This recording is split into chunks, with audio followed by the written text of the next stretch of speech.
Welcome back to Wash Talk, everyone. Thanks for listening. I'm your host, Rich DiPaolo, and joining me today, excited to have back Justin Alford, co-owner of Benny's Carwash, and also now past president of International Carwash Association.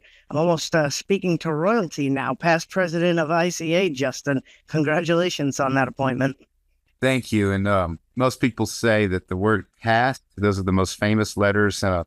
Administration is the word pass. So when you get to that level, it's always fun. But it's been an honor. It's been a lot of fun. A great 6 years doing this and serving the association. And I was born into the association, so it's always fun when we can give back. And hopefully we leave a little bit better than when we got here. And very exciting.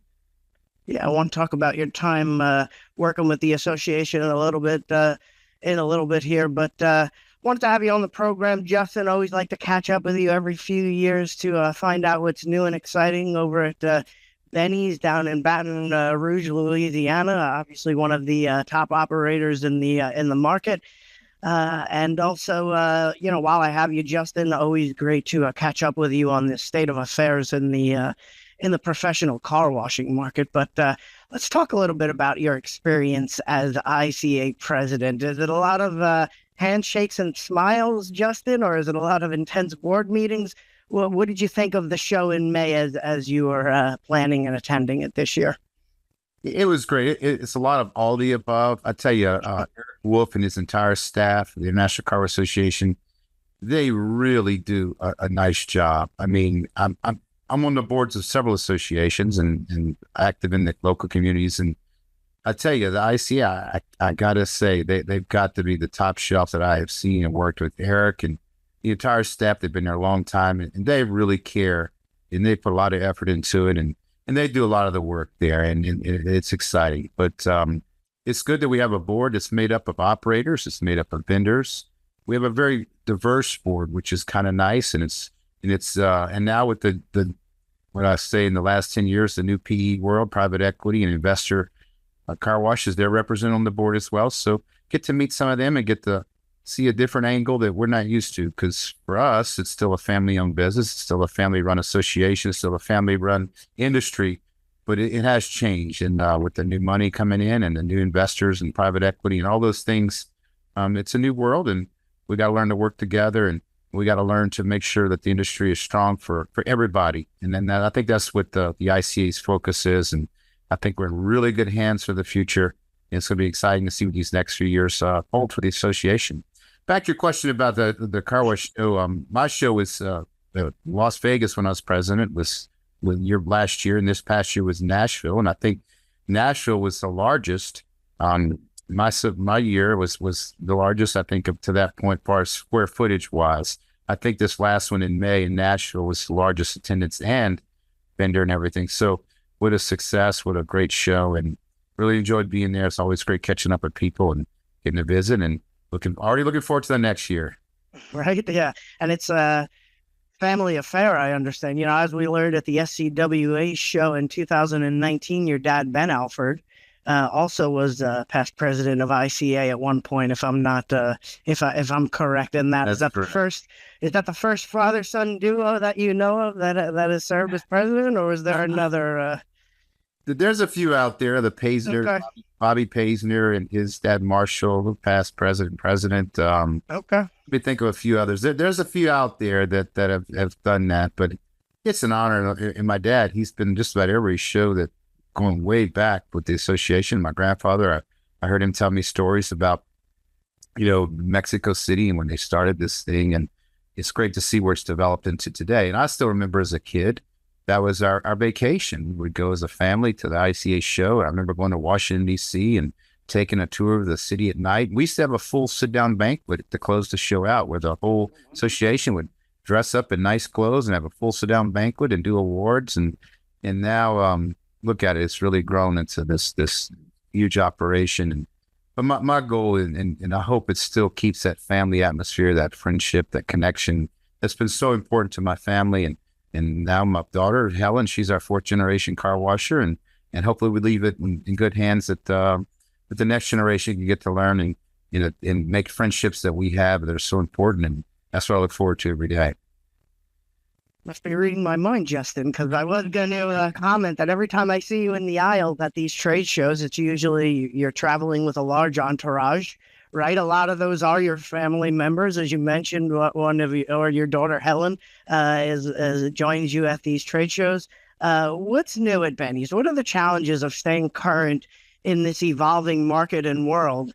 And maybe it's a little too early for you to think about a succession plan to your family for the next generation, but how will it be different, do you envision, than how you and your brother received the company from your dad, maybe?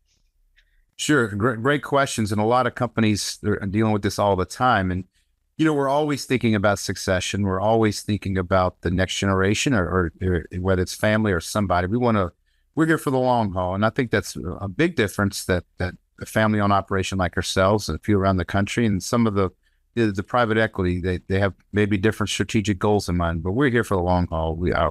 Our goal is to be here for many years. We started in 1951, so we've been here over 70 plus years washing cars. Started with my grandfather, then my dad, then my brother and I, and now my daughter, and I have a niece and nephew, and I have a son as well. So we'll see where it ends up. But there are definitely different challenges now than there was back then. I mean, the competition level has increased tremendously in Baton Rouge, and in 2010, I think there was 16 tunnels, and today I think there's over 50, I believe. And so it's the competition level has grown tremendously.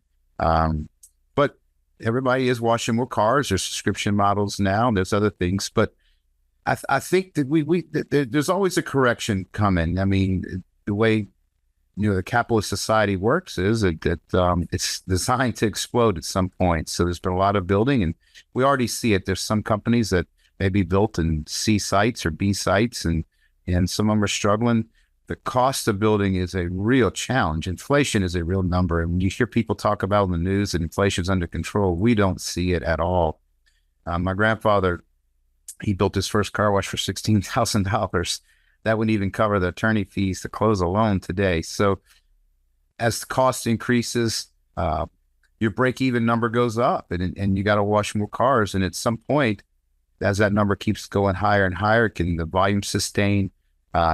The subscription business is still relatively new to our industry. We don't know where that's going to actually go. I mean, if that becomes a price-sensitive area in some markets, which in some areas of the country I think it has. I mean, there's people that are cutting prices on unlimiteds, and at some point, you still got to make a profit at the end of the day. And with the higher costs, with higher inflation, labor's higher, insurance, I think every expense that we deal with on a daily basis is more today than it was yesterday. And so we'll see where this thing ends up. I mean, as of today, we have a great industry. I think we have a real positive outlook for the future. People do like a clean car. They do like it fast. They do like the product we're turning out. All the studies show that. And just look at your customers on a daily basis. The ones that are doing a great job and making sure they're turning out a clean car are doing very well. And the other thing that somebody said the other day was kind of interesting is when we were growing up, or when our dads were growing up, you used to see everybody in the driveway washing their car on Saturday. You would see the mom and the son out there with a hose and a bucket. You just don't see that anymore. That a younger generation has grown up going to a car wash, going to a professional car wash, and has developed that trust and developed that professionalism they see. That's the new normal. So hopefully when those kids become of driving age and they go out into the world and start working, that it's already ingrained in them that the way to clean a car and the best way and the safest way and the most environmentally friendly way is to go to a professional car wash. And so there's some exciting times on the horizon, I think. I do think there's going to be some peaks and valleys, and maybe we're entering one now. I'm not really sure, with interest rates high, and there's been some companies doing some different things. And the other thing, too, is a lot of these new companies, the private equities of the world and stuff, they're not that old. They got into this business kind of, 5 years ago and 10 years ago. I made a comment one time that car washes are not like fine wine. They don't age well. And some of these that were built within the last 5 to 10 years, they need some work now. You've got to constantly reinvest. And that's something we do all the time. And when we build them, we build that with that in mind, that we're going to have to continue to reinvest, continue to develop. And some of these new companies that are in the business, maybe they didn't figure that, and they're facing that reality now, but they got some work to do on to keep them running and make sure that they last. And you got to run them at the end of the day. You can invest, you can build all you want, but unless you have that manager on site or that person out there making sure that these things are open, they're closed, everything's working in the tunnel, and they're dealing with on a day-to-day basis, that's the hard part. And that's why we're here every day. And that's why we hope to continue this for many years to come. Yeah, many generations to come as well. Yeah, definitely a bright future in car washing, which is great. So last time you and I did one of these video interviews here, Justin, and I certainly appreciate your time every time you do these with me. But last time we spoke on camera here was June 2022. Wow. So that's when we posted it on carwash.com.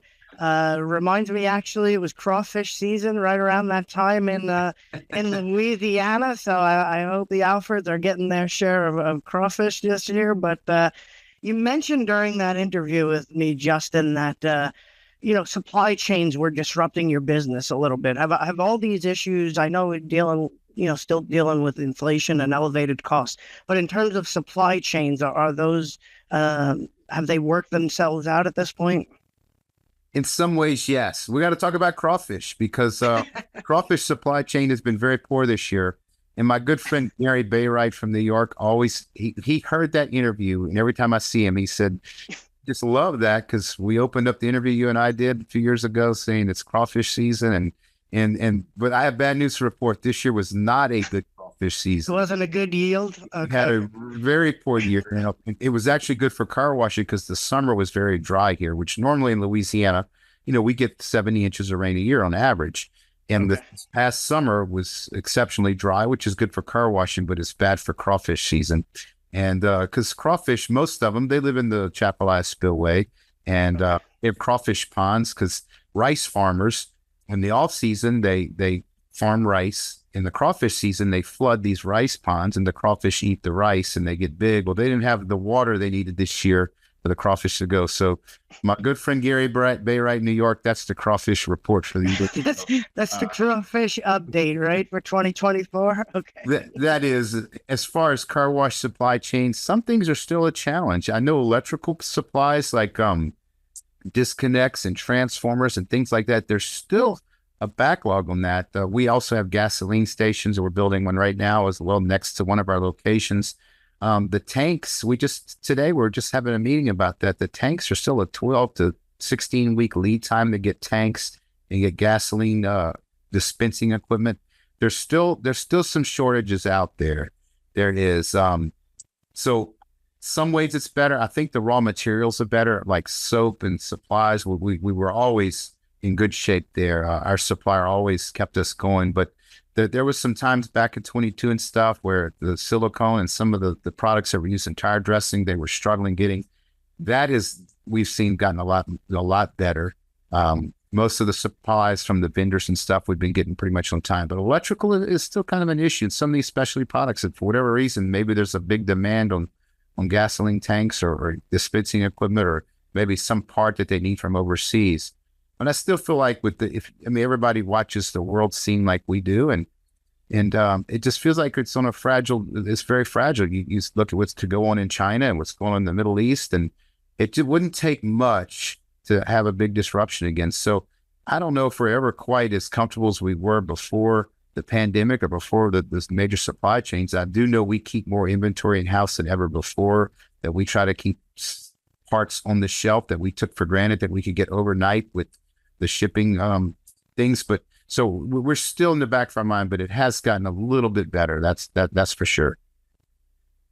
That's great to hear for the car wash market, and I'll try to work my sources down in the Louisiana area for rice farming and crawfishes. Hopefully, you get a better yield in 2025. But Justin, and I'm not unlike a lot of people in this industry where it's such an interesting industry to people on the outside that I often get calls from people who don't know an in-bay automatic from a self-serve, from a conveyor, but they're ready to invest. Like they want to invest yesterday, right? Right. So if you're talking to one of these folks that want to know about the car wash industry in 2024, You've kind of explained it a little bit in your previous answer, but how would you describe the current state of the car washing industry to somebody who might be unfamiliar with it? Well, I think it's positive. And let's touch on that. You brought up a great point because we often hear self-service is not around anymore, the in-bays. Look, I think every segment of our business has, some of them are doing very well. There's some self-service car washes in our city that are busier than ever. And a well-run in-bay is still doing very well. They have their place. Same with a full-service car wash. You don't see as many as you used to. They're definitely not to the density we had years ago. But the ones that are really run well and are taking pride and turning out a clean, dry, shiny, fast car, doing the insides, are still very successful. Of course, the prices are, you have to charge more. I mean, the labor rate is what it is. We're paying more for labor. Every day, it seems like it's more expensive. And it's not just the hourly wage, it's everything involved with it. The insurances to the, every time you pay more, the government, they're part of the Social Security and FICA, and all those taxes have increased as well. The workers' comp rates, all of that. So it is a factor. So labor is higher, but a well-run car wash, whether it's self-service, in-bay automatic, any of those, is still successful in their areas. So I think that's the key. So if I'm an outsider looking into the car wash business, I think most people, and we hear this all the time, it was famous, we would always get some customer come by on Christmas Eve and say, "Oh, you're getting rich today." I said, "Okay, come by the next time it's raining and take a look as well." I think today, investing in a car wash, it's riskier than ever in some ways because of the cost, because of the saturation, because of the competition level. You really need to do your homework.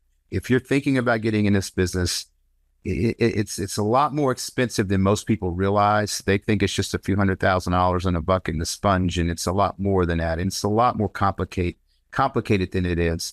I think there's some challenges in the cities that we're seeing now to get permits, to get developed. There's some cities out here in Ohio and other parts of the country that are just saying, "No, we don't want any more car washes."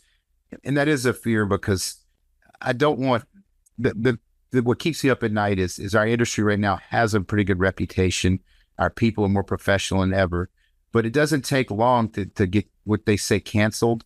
I would not want to see something cancel our industry out. And we need to make sure that everybody, whether it's an investor, whether it's an individual operator, that is taking pride to make sure their buildings are clean, that they are following noise ordinances, that they keep them well lit, that they really keep the industry to a high standard. Because I think today versus where we were 30 years ago, that our industry does have a great reputation, that we do have great people working for us, and it's better than ever. And this is a true career path, and it's made a lot of people very wealthy too. So we want to hold that to its highest level. So a new person looking at getting in, I would say, really do your homework.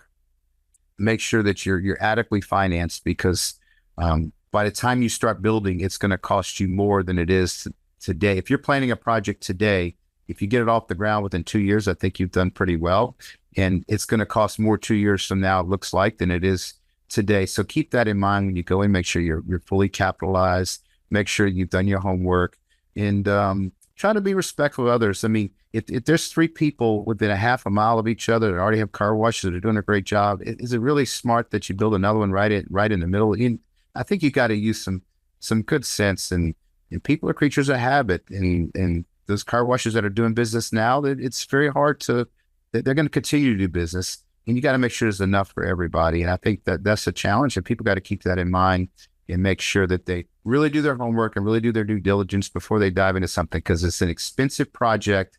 It's also one purpose building too, which people don't figure a lot of times. If you build a shopping center, if the dress shop doesn't make it, you can always replace it with something else. A car wash is designed to be a car wash and a car wash only. So that's a challenge too. So we want to make sure that we just got to be smart how we're developing these things. And there is a lot of area for people to grow and develop, but they really need to be smart, and the risk is higher than ever. And it is a complicated business. And you know that going in. Such great advice and great points, Justin. I know your time's limited. Do you have time for maybe 1 or 2 more questions? Is that all right? Absolutely. This is, I love visiting with you. I need to get up to New York to spend some time with you up in your area one day. I'm sure you have some good restaurants up there. That would be a lot of fun. Not a lot of crawfishes up here. I mean, I'm sure you can find it on the menu, but I don't know if we're going out there and scooping any out of a body of water or anything. But with these challenges in the market, Justin, and obviously PE money poured into this industry in the late 2010s and early 2020s here. As we, I use the Car Wash e-news, because I'm around it so much every day. The PC&D Car Wash e-newsletter as kind of a barometer to see how much M&A activity is happening.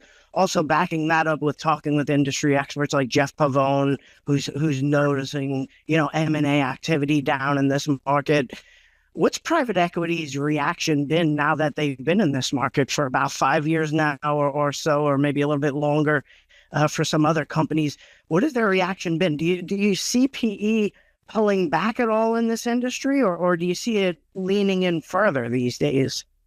I tell you, and I can only give you my opinion because Jeff Pavone, he would be more of an expert in that area than your others. But if you look at, there's a lot of private equity money just out there. I mean, I read the Wall Street Journal every day, and there's a lot of what they call the term dry powder. So there's a lot of market money out there that needs to be placed.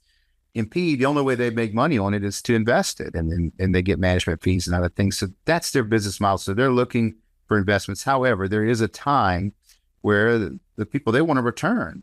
So I think they got to give them a return. So I think I still hear of a lot of PE players out there. You watch the stock market, Mr. Carwash is public and so is Driven, and their stocks have had some up and down periods. And so that's a hard question to answer. They do have a lot of headwinds. I mean, interest rate is a real, that they use the markets. They leverage and they go to the financial markets and they borrow money. And if they're borrowing money at 11, 12% or 10% versus the 3 to 4% they had 10 years ago, that's a real expense. They do a lot of sale leasebacks. They do those. And I watch those cap rates. They have ticked up. They are changing, and that's a definite expense for them. And the other thing, a lot of these companies that came in 5 or 6, 7 years ago, they did these sale leasebacks. Well, those rent bumps are coming every 5 or every few years. They increase their rent. So those are all real expenses that they have to deal with and have to see the market. But, private equity, they want to return at the end of the day on their investment. And if the car wash companies are giving it to them, I think they're going to stay around. But I do think they are running into a lot of challenges that they are having to maintain them. They are having to run them. And that's still the hard part. And this isn't new. We've seen it before, in the 70s and the 80s. We saw oil companies in the car wash business, Shell, Oil, Exxon, all of them had tunnels and they got out of it. And it's nothing new. This is just another wave, another tool of investing, another source of money that's out there. And they're looking for good investments. And the ones that run them well, I think, are successful. Some of them have proven it. I think there's some really good ones out there that have done a nice job, and they'll continue. But who knows? Like I said, Wall Street and the financial guys, they have a better feel than I do on that. But it doesn't take a rocket science to figure out when they're paying more for money today and their rents are going up every day. That's all costs. It's going to come away from that bottom line, and somehow it's going to have a way of equalizing itself out eventually. You and your family have been at this for generations and been a part of a few of these waves before, so it's always great to get your insight and what you see from your perch at Benny's. Last question here for you, Justin. Sure. I know it's a trade show industry, and we're just coming off the heels of this big trade show. There's another one later on this year that we go to, the NRCC. Sure. Is there anything you're seeing at these trade shows that are game changers for car wash operators in 2024? The last couple of months on PC&D, the articles I've been writing, it's been more along the popular mechanics line with some of this technology that's coming into it. Is there any opportunities or any technologies that have really proven to be game changers for you in these last couple of years? That is a great question. And I even went to Europe this year, too, as the ICA president. Well, it was actually last year in September. We went to the ICA in Europe and saw that show. And, they're trying to do some robotic things. And there was even one at the show this year with robotic arms and things like that, too. It's still a ways off. I think technology is catching up. There's some areas I think we could I think blowers and drying of the cars, I think it's an area that we're still using technology from way back in the days, big horsepower and a lot of air moving and really loud. I think we have some technology, some improvements we can do there. The chemistry's been amazing. Our chemicals, our car wash solutions are better than ever. We're turning out amazing cars that are really clean and dry, and that technology has really grown leaps and bounds, let's see. But I think drying, there's a lot of new POS companies out there. It's hard to say what this AI is going to do. And I read about it like everybody else, and that's the new buzzword you hear is AI is going to be a game changer. And it's truly amazing. You go to Chat GTP or some of these, type in these questions, and it spits back amazing information. You even hear about they have AI answering services now that can answer phone calls, and it's I don't know, it's moving really, really quick, and that kind of stuff is going to be interesting to see what happens out there. As far as the show goes this year, I didn't run up into anything that was a total game changer. A lot of blinking lights on the floor, and those look great. And like I talked about, there's some new things coming out there. In Europe, they had a company with a robotic arm. It was more of a in-bay automatic type of thing. It was really great. They had it there, and they had a video of it, and it was washing this car, this robotic arm. That was kind of cool. And so how do you incorporate those into the tunnels? I'm not sure. I'm sure they're working on it all the time and see what they can do. So it's an exciting time, and technology is changing fast, and where it ends up, we'll see. But I look forward to every show. And one thing I want to say really in closing too is I think it's important. I think it's more important than ever that we support the associations. You mentioned the NRC, the Northeast, the ICA, of course, the Southwest in Texas, the Southeast, the Western. I think our local New Jersey, another great group of folks up there. I think it's so important that we keep our association strong. And we come from a convenience store, a gas station background as well. And I've seen that industry has been really attacked so much in with oil and gas, with, selling cigarettes. They have really gone through a lot of tough times. And the NACs and the local associations for us is the Louisiana Oil Marketers Association that we're still members of, and we're proud to be. I think that as the industry, whether you're private or anything, support your local associations, the IC, all the ones we mentioned, because they do a lot of behind the scenes work, and they're really looking to make sure that industry stays viable, because with this technology we just spoke of, with social media, with all the communication that within one click of a message can go to millions of people, we really need somebody that's an advocate for our industry all the time, looking out to make sure that we're doing the right thing and we can survive. And we haven't had to go to a lot of fancy legislative things, and hopefully we don't, but it's a fragile world now where one message or one wrong saying can change something overnight. And I do want to have a shout out for all the associations and make sure that we support them and make sure we do support the programs that they have, because we may not need them today, but who knows what we're going to need in the next 5 to 10 years. And we need to make sure they're strong and they're there for us if we do need them. Great associations and great people attached, whether you're talking about Chuck Space at SCWA, Suzanne Stansberry at NRCC. We mentioned Eric Wolf before, and their teams, they all do a great job with these shows. I hear it all the time. It's a trade show industry. And look, you guys too, really.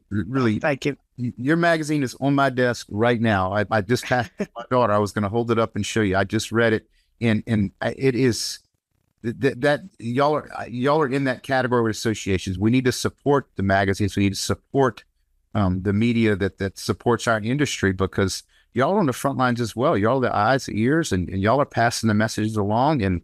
And articles in these magazines can be quoted by towns and municipalities, and the surveys that y'all do. That is valuable information. And it's making our industry stronger. It's making sure that people understand that we are professional. And I think I can't thank you enough and your magazine. I have an issue number 1 of Professional Car Wash in our office here. I have issue number 1. I'll never get rid of it. I still look at it every now and then just to remind me how far we've come. So it's very important what you do in these podcasts. Thank you so much, and your entire staff and team. Y'all do a fantastic job, and I'm honored to be here with you today. I'm honored to be here with you as well, Justin. You do a lot of great things for the market as well. And including taking some time. We spent a lot of time together today, and I definitely appreciate it. We covered a lot of topics, and I look forward to seeing you in person. If you ever do make it up to New York, I got my favorite Italian restaurant I could take you to, Vincent's Clam Bar over in there. And Wow. yeah, we'll get you over there and get you a nice piece of chicken parmesan and maybe some spaghetti and garlic bread. How's that sound? Hey, you can see I do love to eat. I love good food. Italian's one of my favorites. So I'm gonna take you up on that one day. I really am. We're gonna do that. I'm excited. All right, buddy. Great seeing you again. Have a great summer. Hey, talk to you soon.